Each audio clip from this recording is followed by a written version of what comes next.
It is crazy how much college sports is changing. A UNC tennis player, Reese Brantmeier, could be the reason that college athletes start earning prize money. Now, you might not know this, maybe you didn't know, but college athletes can enter some professional tournaments. We often see it in things like the US Open or the PGA Tour. They can't, though, even if they win, collect the prize money. That has been the rule. But this is a new era, right, of college sports. We have NIL and revenue sharing. The rules seem to be changing, and a federal judge appears to be agreeing with this tennis player.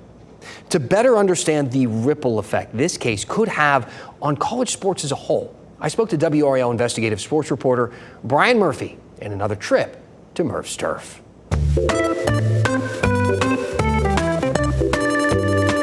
All right, Murph, let's break this down.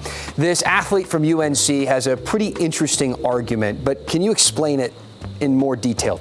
Sure. Reese Brantmeier says that the NCAA rules against her collecting prize money are a violation of antitrust law. More broadly, she says that, individual athletes should be able to collect prize money from whatever tournament they play in, be they tennis players or golf players or bowlers. This case, though, is just limited to tennis players. So right now, if she were to sign with Nike for $1 million, she could easily take that $1 million and be the face of Nike collegiate tennis or something like that. But she just qualified for the US Open. She's in the doubles. If she were to, say, win that and collect the $750,000 winnings, she would have to turn that down? Right. Current NCAA rules say she could accept money for expenses, which she'd have to prove. But that's all. That's all the money that she could receive.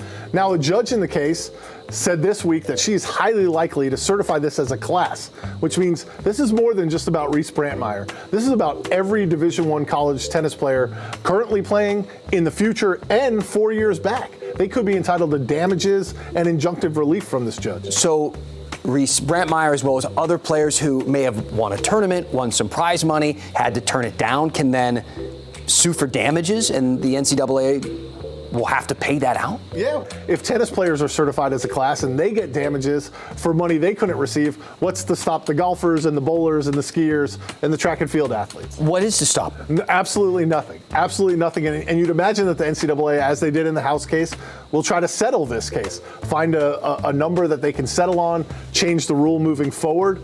But, it does open the door for all this. I had a national attorney tell me, maybe this opens the door for bowl games to pay out their prizes as prize money, or in-season basketball tournaments to pay out their winnings as prize money. And then you've got athletes collecting money even while playing NCAA events. This seems to be one of the last barriers, because understanding the difference between an amateur and a pro has always been very simple. One gets paid, the other does not. But as we are seeing money get dispersed for all these different reasons to amateur and collegiate athletes, it really does kind of swing open, I guess, another door down this hallway we've been going down. Right, that bright line that the NCAA enforced for so many years has gone away. I mean, we've seen it in the Olympics, right? There used to be a bright line, but then NBA players were allowed in the Olympics. Olympic athletes win a gold medal, their country gives them a prize, the NCAA allows them to keep that prize.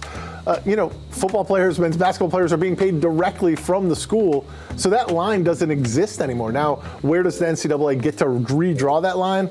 That is a matter for the courts, and one that probably won't be solved anytime soon. We'll wait and see. Thanks, Dan. Thanks, Murph.